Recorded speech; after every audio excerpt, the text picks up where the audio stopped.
one more.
I'll be generous with the broth because it's nice to have plenty of soup.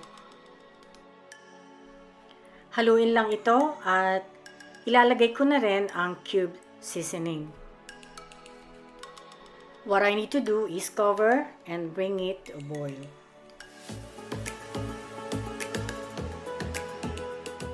Yun ay pwede na nating ilagay ang mga molo dumplings.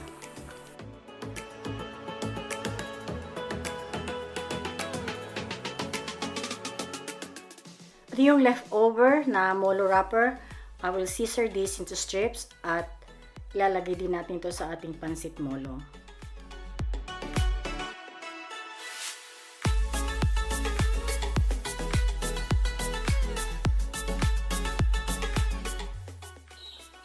Just add some green onion and there you go.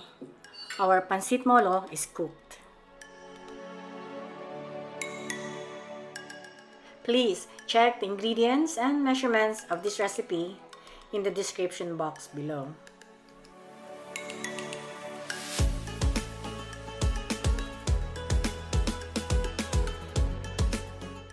Add more green onion before serving and tap it with toasted garlic.